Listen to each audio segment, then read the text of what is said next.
What's good, everybody? Welcome to another episode of the Boombox Guru, music commentary and music discussion for music lovers. I'm your host, LB, and we got a very good episode for you guys today. So if you don't want to miss out, tune in and keep it locked in.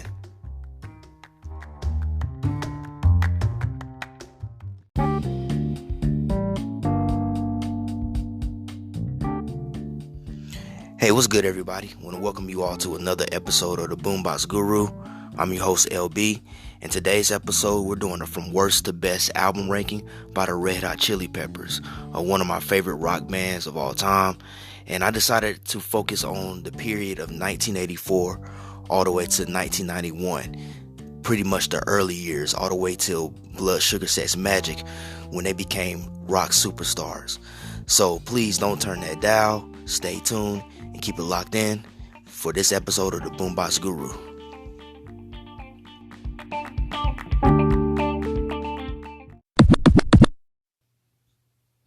Alright, so without further ado, we're just going to go ahead and kick this thing off.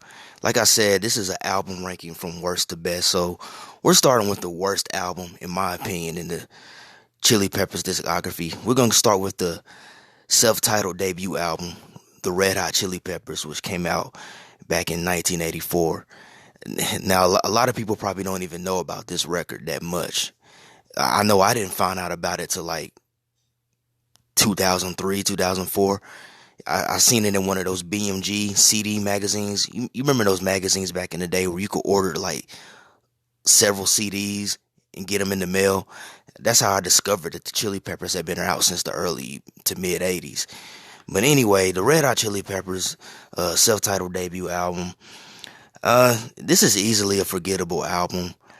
I think in 2007, it had managed to sell over 300,000 copies, which that's probably pretty significant considering that it really didn't sell a whole lot when it came out. Yeah, this album was not that successful. It charted just under the Billboard 200, which I believe they call bubbling under the Billboard 200. It charted at 201. So yeah, this record, I mean, there are some things that I do like about this album. I like the song True Men Don't Kill Coyotes, which was the first single, and they also shot a video to that. I like the song Out in LA. It's a short song. It's a rap song that is based on a poem that Anthony Kiedis wrote about Los Angeles, about living in Los Angeles. And then there's the song called Mommy Where's Daddy, which is mainly an instrumental song. It just has, I guess, a little kid or somebody with a pitched voice repeating Mommy Where's Daddy. It's a pretty cool, like kind of slow, funky song, but it's mainly an instrumental. Some more things about this album that I enjoy is I like the demo versions. If you have the 2003 remaster version that came out, it came with some bonus tracks, which were the demo that they recorded before they recorded the final album. And listening to those demo versions of the songs, man, it just makes me kind of dislike this album even more, because those versions of the song is what the band were trying to go for. They were trying to go for a more underground, kind of rawer, grittier funk style. Also, this record is also considered one of the first funk metal releases. I don't know if I would call it necessarily funk metal that much. And it was also one of the earliest rap rock records. It came out around the same year as, Run DMC, the Beastie Boys, when that whole genre was still kind of bubbling, that whole style where hip hop was kind of like meshing with rock records and stuff of that nature. So it was one of those early, like, official rap rock albums to come out. But as far as things I dislike about this record, the production, the album was produced by Andy Gill of Gang of Four, which was a British rock band. R.I.P. to Andy Gill. He died, I believe, last year. But he was the producer of this record. And the Chili Peppers were huge fans of Gang of Four, and they were excited to have Andy Gill to come on board and produce this record. But if you read Anthony Kiedis' autobiography, Scar Tissue, he talks about how that experience was nothing like they thought it was going to be. They ended up having conflicts with him because he had a vision of what he wanted the album to be, and they had their own vision. And he turned the album into like a typical 80s rock sounding record. You know, he took away a lot of that raw funk and punk energy that the band wanted to go for.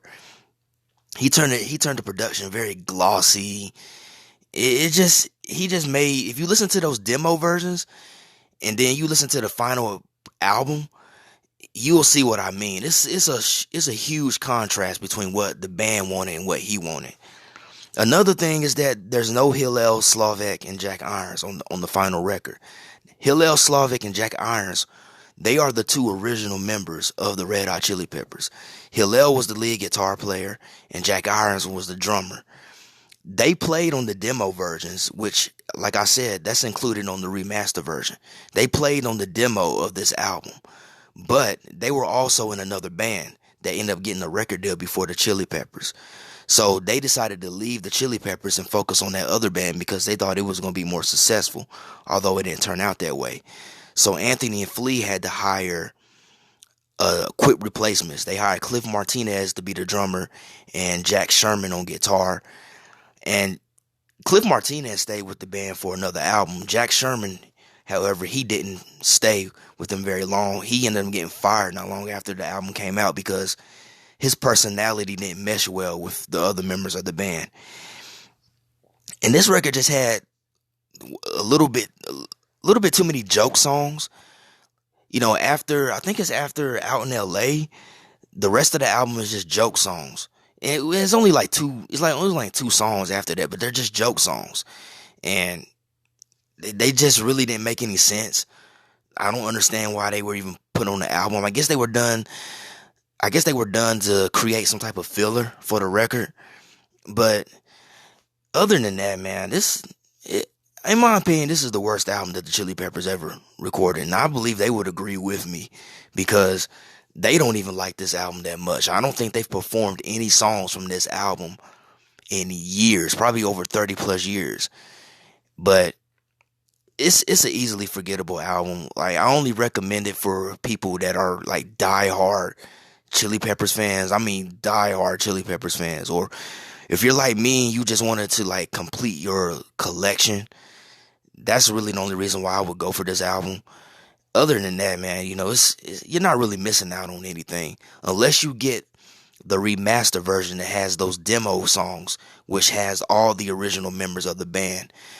Because I think that's what really takes away from the record is that, you know, it doesn't have all the original members, so that chemistry that they had, that Anthony and Flea had with Hillel and Jack Irons isn't there.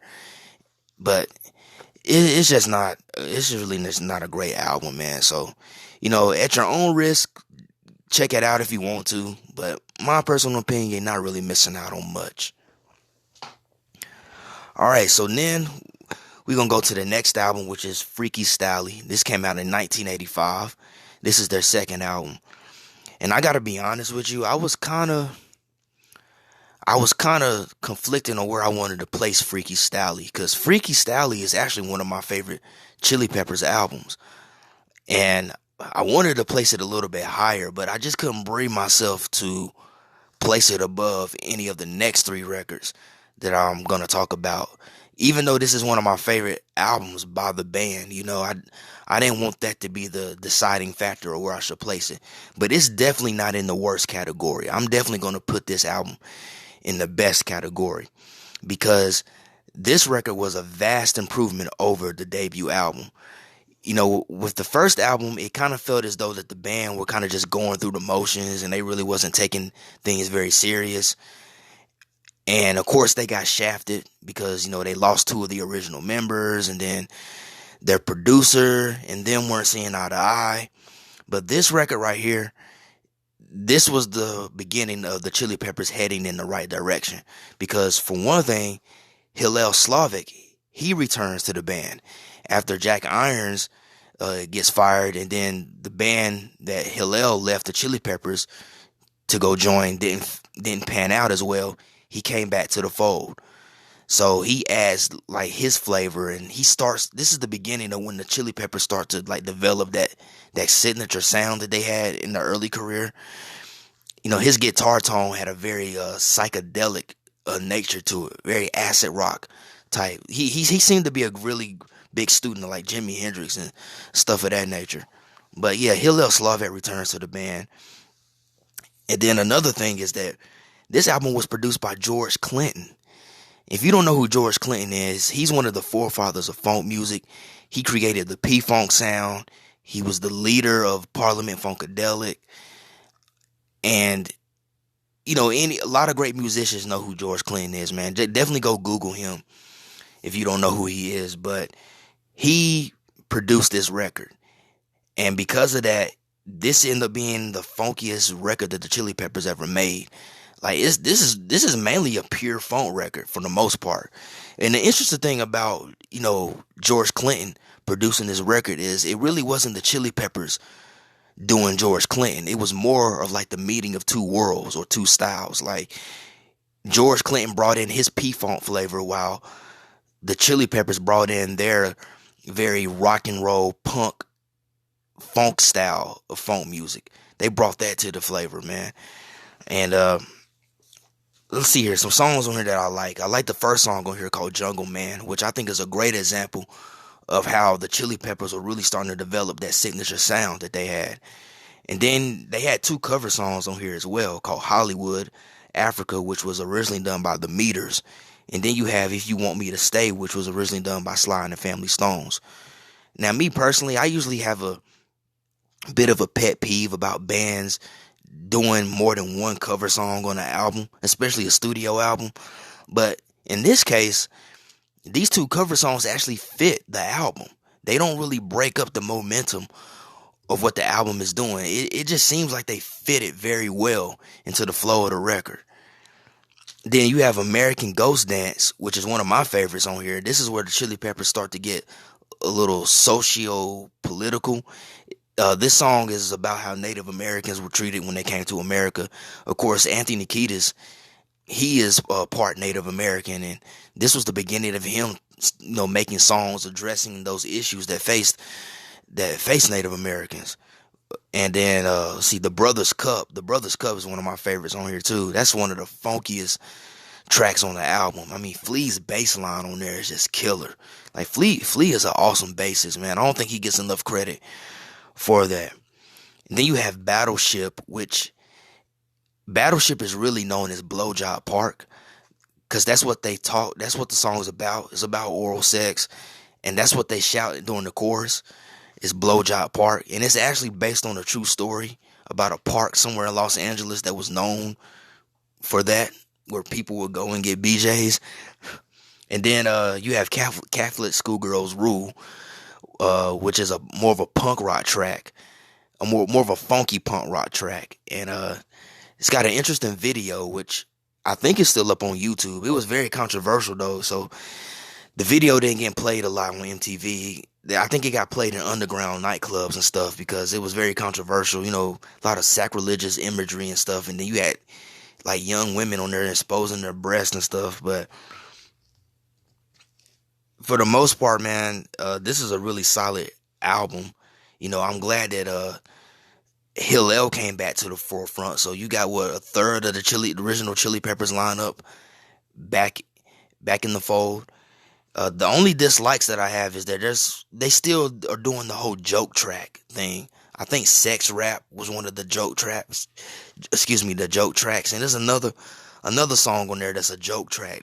That's my only really dislike on this album, is that they were still doing the whole joke track gag, which I'm glad that after this album they pretty much put a stop to it. And also I wanted to mention that this was the record where Anthony Kiedis started to sing more. Not very much. He's still mainly rapping on most of the songs, but this was the beginning of him starting to do it. And I just think it's a very solid album. I think it was a huge improvement over the self-titled debut album. And I think George Clinton did a great job in producing this band for this record, especially since all of them were heavy into drug use. And the fact that they managed to pull off such a, in my opinion, such a good album and a great funk album. It blows my mind, man. So yeah, Freaky Styley is definitely in the category for best of the Chili Peppers. All right, so moving along, man, we get to the next album called the Uplift Mofo Party Plan. Now, this was the beginning of the Chili Peppers starting to really see success, because the first two records, they did not really see a lot of success. Even though Freaky Styley was significantly better than the debut album, that album still didn't attain a whole lot of mainstream success, even with George Clinton producing the record and such. But the Uplift Mofo Party Plan is where the band was starting to hit their stride. So some of the things that I like about this record is, one, this is the first and only album with the original lineup. So Cliff Martinez left the band after Freaky Styley, and Jack Irons came back into the fold to replace him on drums. So now you have the original Chili Peppers lineup for an album. And it was their first successful album. It actually entered the Billboard 200. I think it debuted at 148. And it was also the beginning of the Chili Peppers starting to get a little heavier with their sound. The first two albums had kind of more of a punk aesthetic in the sound. But this record right here, they start to add some heavy metal riffs in a lot of the songs. And not only that, this record, while it's still funky by nature, the funk is starting to kind of it's not dwindling, but it's starting to kind of fade down a little bit. And rock music is becoming more prominent, because a lot of the songs on here you could categorize as like psychedelic rock. And of course Hillel Slavic's in the band, which psychedelia seemed to be his flavor. So yeah, this record had more of a rock oriented sound, more akin to like psychedelic rock. And then some specific songs that I liked it on here was Organic Anti-Beatbox Band, which is the last song on the album. That's one of my favorite Chili Pepper songs. Really a really heavy song. Not extreme, but it was a pretty heavy song, man. And I like the fact that they had like members of Fishbone and other bands that they were friends with to come in and do the chorus and stuff. And then you have the song called Backwoods, which is another one of my favorite Chili Pepper songs, because I like the subject matter, because they're actually giving you history about rock and roll music and, where it started and where it came from. And then you have Behind the Sun, which I would say is one of Anthony Kiedis' best vocal performances. And this was early in his career when he still really wasn't singing, or he wasn't known as a singer. Now, this particular album is where Anthony really started to employ more and more of the singing as opposed to the rapping, although the rapping is still intact. But yeah, Behind the Sun is an excellent Chili Pepper song. It's more psychedelic in nature, man. Very psychedelic, kind of hippie-ish vibe to it. And then you have Special Secret Song Inside, which I'm not gonna repeat the actual title of that song. I'll let you all look that up for yourself. But I guess you could consider that sort of like a joke track in some aspects. But the thing is, if it was a joke track and that's what its intent was to be, they made a really good joke track as opposed to the previous records. Like, they really made a full-fledged song out of this song. Yeah, they made a full-fledged song out of this one, man. So I really enjoyed that track as well. Yeah, and like I said, this was the album where Anthony started to employ more of his singing vocals as opposed to rapping. Now, some things I don't like about the record is, like, towards the end of the album, I think it's after they do that Bob Dylan cover, it starts to kind of lose it a little bit. Kind of start to lose interest, like with Love Trump's Sucker and stuff like that. They're not terrible songs, but, usually when I'm listening to the album, I kind of skip them. And this is the only album with the original lineup, unfortunately, because with this album, they started to see they started to see some moderate mainstream success, especially with the first single from the album called Fight Like a Brave, which I would say is probably a well-known popular Chili Pepper song. They started to see some mainstream success with that particular song, and this record ended up kind of getting them. It elevated their status more. While they were still relatively an underground band at this point, but it started to get them noticed.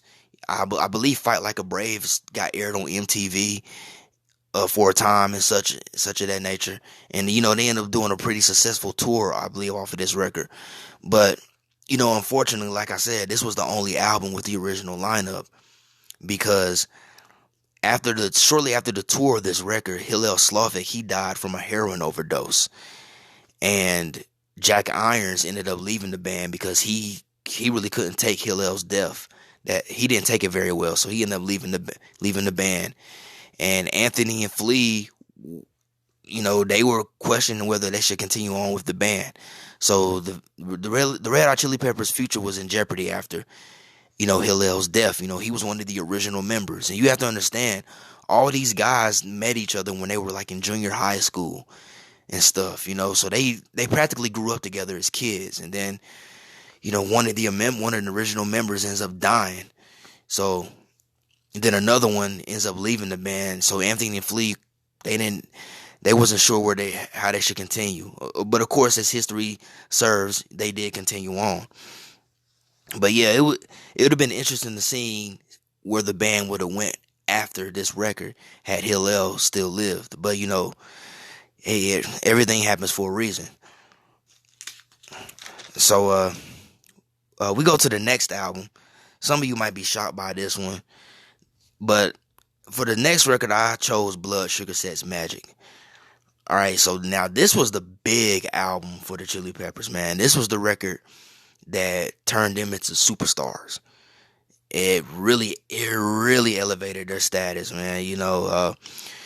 Some things that I enjoy about this record, though, is that they started to expand their sound with this record. Rick Rubin produced this album, so he encouraged them to like try different things with their music, and they did it. There's more elements of alternative rock, a little folk music, a little Middle Eastern style stuff in there, especially in a song called "Breaking the Girl." A lot of different varieties of styles were employed on this record, man. And then it was more melodic.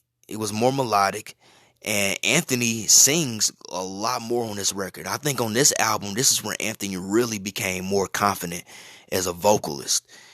And it's amazing because, he wasn't really, he wasn't necessarily trained to be a singer or nothing like that, man. He started out rapping, and then eventually he just gradually started to get more confident in his vocals, and he became a vocalist, a singing vocalist. And he developed his own singing style that's very recognizable in rock music or in music in general. And I think this album is where he really evolved and became very confident in his abilities as a singer. And there's some songs on here that I particularly enjoy. I like Suck My Kiss, Breaking the Girl, like I just mentioned. I Could Have Lied, Sir Psycho Sexy, Power of Equality is a good one. I like Power of Equality. That's a rap rock track, but I like the Public Enemy influence that the band went for. Anthony Kiedis said in his book Scar Tissue that he was inspired by Public Enemy when he wrote that song, The Power of Equality, because it's about racism and things of that nature. Sir Psycho Sexy, that's one of the last songs on the album. That's one of the most funkiest songs on the record that I really enjoy, because the subject matter and the style that the song is played, to me, it harkens back to the early Chili Peppers, like around the Freaky Styley era. It sounds like a song that could have easily fitted on Freaky Styley, honestly, man. It kind of harkens back to that era of the band. And let's say Suck My Kiss, that was one of the big singles from that album, and I think it's very underrated too. It's very underrated compared to the other songs that were released off this album. I guess because of the title, Suck My Kiss. I guess it's almost borderline graphic, but I just thought it was.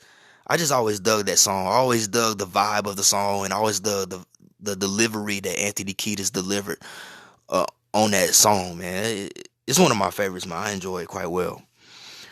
So some things that I don't like about this record is, to me, they toned down the funk influences a lot on this record, and the more alternative rock type stylings is more prominent on here. And it's not necessarily a bad thing, but the Chili Peppers are really good at playing funk music. That's their foundation. In all honesty, is funk, and I felt that a lot of that was toned down on this record in favor of the more other styles. But it's like I said, it's not necessarily a bad thing, but it would have been nice to hear more songs along the lines of Sir Psycho Sexy on this record too.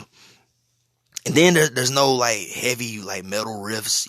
Like I said, on the album before this and the album before that one, they started to employ a lot of heavier riffs in their music. A lot of those aren't really on this record.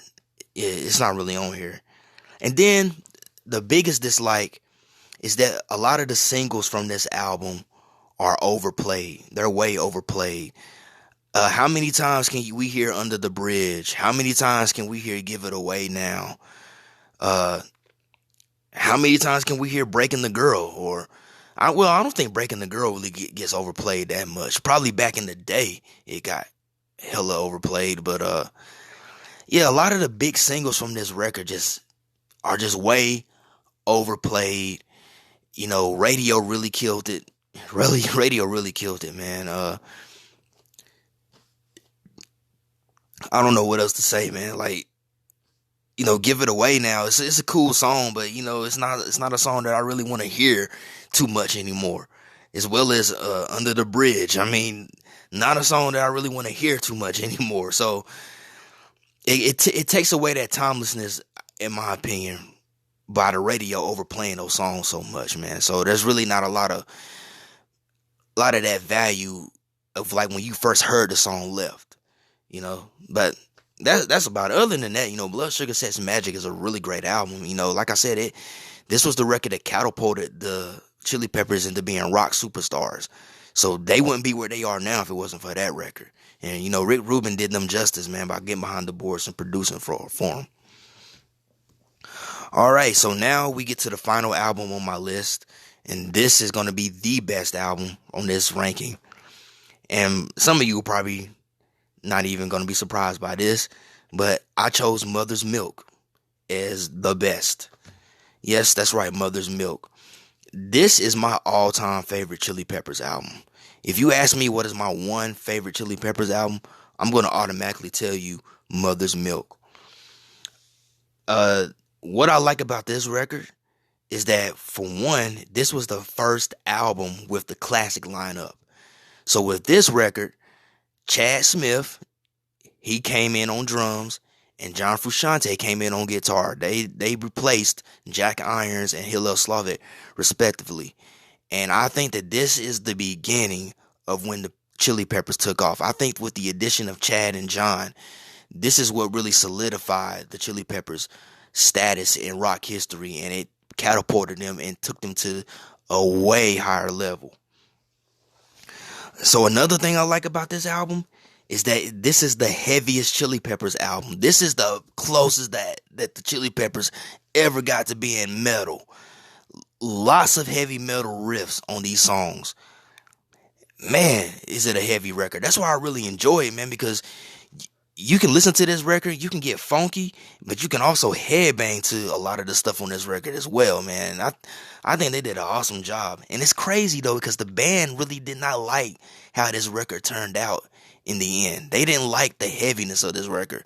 They wanted this album to be more like what they did on Blood Sugar Sex Magic. But honestly, man, I'm glad that this album turned out the way that it did, man. It's just awesome. I feel like, it was a good competitor with like Faith No More is The Real Thing at the time, But I just really did the heavy metal riffs that they employed on this record, even if the band doesn't really like it. And again, this is another album where Anthony's singing became more prevalent. Yeah, the rapping style is still intact, but yes, once again, his vocals, he's not shying away from being a very good singer. Like he's gotten more confident at this point in his singing abilities. And then a few songs on here that I enjoy, Higher Ground, which is a Stevie Wonder cover. Man, man, they really did that song justice. I mean, they turned that song into a metal. They turned it into a metal song. They turned Stevie Wonder's Higher Ground into a metal song. And this was one of the first Chili Pepper songs that I remember hearing and seeing the video for as a kid. When I was a little kid, growing up in the 90s and stuff, man. I remember seeing this on MTV one time. I mean, at the time that I saw, the Chili Peppers had already been solidified. But I remember seeing it one morning on MTV, that video, and really enjoying that song. I mean, they really turned Stevie Wonder's Higher Ground into a metal song. Then Knock Me Down, which was a song that was dedicated to Hillel Slovak, about drug addiction and things of that nature. Anthony Kiedis has said that it's not really a song that's anti-drug, but it's just more of a song about, hey, if you see me, he was talking about how, like, as a drug addict, you sometimes get arrogant and egotistical with it. And he was saying, like, hey, if you see that I'm getting out of hand with this, don't be afraid to, like, bring me back down to reality and check me with it. Basically that's what he was saying. It's not, he's pointed out that it's not an anti-drug song or anything, but it was dedicated to Hillel Slovak, and it does touch on the subject of addiction. Then you got Subway to Venus, which is my favorite song on this album. A really great funk metal song. The epitome, the definition of what funk metal should be. I mean, funky rhythms, got a horn section. Just great, man. And I really like the end of the song where it kind of goes into kind of like a punk rock kind of thrash tempo and really just rocks out. You can headbang to. Same thing with Higher Ground. Towards the end of Higher Ground, they speed up the tempo like a thrash metal song or a hardcore punk song. Get real heavy and intense. And then a sexy Mexican Made. Not much I can say about this. It's just one of those like kind of sexy romantic songs that Anthony Kiedis was known for. And I don't mean romantic in the sense that it's like a slow song or anything. It's just him talking about a sexy Mexican girl that he's in love with or whatever, and that he's having a relationship with, man. It's just really, it's really kind of mid-tempo, smooth rock song. A really cool way to kind of end the album. And then you got Johnny Kick a Hole in the Sky, which was the last song on the record, which is more like one of those political songs where Anthony is addressing like his Native American heritage and the issues that they faced in America. So, this is, again, the Chili Peppers going more the social commentary route. So some dislikes that I have about this album, and I'm gonna be honest with you, I don't have many dislikes about this record, and I'm not even trying to be biased, because I did say that this is my favorite Chili Peppers record, but honestly, I couldn't find a whole lot about this album that I disliked. The only thing that I could find, and this was a nitpick, was in the song "Nobody Weird Like Me." Anthony had this kind of corny line where he said something about riding on a giraffe and the giraffe laughed because he passed gas. I don't know what that was about. It sounded like he might have ran out of things to write about on that. I don't know what the intent of that line was. I just thought that line was kind of corny and cheesy. But the song overall, "Nobody Weird Like Me" is one of the best songs on the album. It's a really dope song. Very heavy too. That's really the only dislike that I could find. And that's a nitpick. That's a nitpick. That's a nitpick, because I thought long and hard about what I disliked about that album, and I just could not find too much that I did dislike about it. So yeah, man, Mother's Milk, man. I think this is the Chili Peppers' best album, in my opinion. I mean, to each his own. Everybody has their opinions on the matter, but I just really like it. I think it's one of the most consistent albums that they done. And then, not to mention the instrumental Pretty Little Ditty, which, Crazy Town sampled that one part for the song Butterfly. And then you have the song Taste the Pain, which was one of the singles from the record. I think Taste the Pain is a very underrated song that doesn't get a lot of airplay. I think that's an awesome song, especially that bridge part where Flea plays the trumpet. Yeah, a lot of people don't know that Flea is also an accomplished trumpet player, because he initially wanted to be a jazz musician before he turned to rock music. But yes, I really enjoyed Mother's Milk. And one thing that I can't say about this album too is that a lot of the big singles from this record still have a value to them. They're not overplayed. Like a lot of the songs you hear on Blood Sugar Sex Magic, a lot of the singles from this record still have that value to them. Like when you hear them, it's like you're hearing them for the first time all over again. So I'm glad that none of the singles from this record, even though they were hugely successful when they came out, I'm glad that radio hasn't killed those singles. They haven't overplayed them to the point where nobody really wants to hear them anymore. So I'm glad those songs like Taste the Pain and Knock Me Down and Higher Ground, I'm glad that they still hold that timeless value, the same value that they obtained back in '89 when this record came out. But yes, that's my list of from worst to best by the Red Hot Chili Peppers, 1984 to 1991. And I hope you guys enjoyed this list. It didn't take me too long to compile this list. I got on the Chili Peppers kick, and I just started thinking of what I liked about each one of these albums that I were listening to, and I came up with the list like that, man. So this was a pretty easy one to come up with, man. And I hope you all who are listening, if you've never heard any of these records that I just named, definitely go on Spotify or whatever platform you use to listen to music and check out these records, man.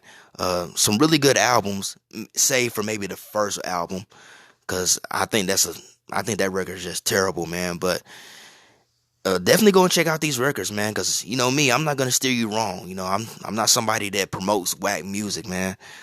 And definitely, if you get a chance, check out Anthony Kiedis's Scar Tissue autobiography, where he tells a lot of stories about his upbringing, and he goes into more details about what went down during the recordings of a lot of these albums and what inspired him to write a lot of your favorite Chili Pepper songs, especially some from this era. So definitely check out his autobiography, Scar Tissue. But I hope you guys enjoyed this episode of the Boombox Guru. And as always, stay tuned and keep it locked in. Peace.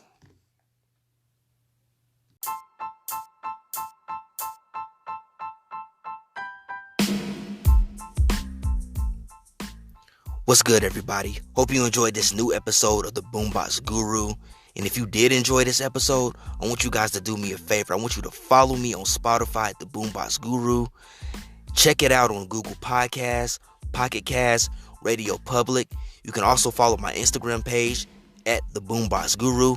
You can also like my page on Facebook, known as the Boombox Guru. Just go ahead and check me out. Tell your friends, tell your family, tell anybody that you know that might be interested in this type of content about the Boombox Guru. And as always, hope everyone has a lovely day and be blessed.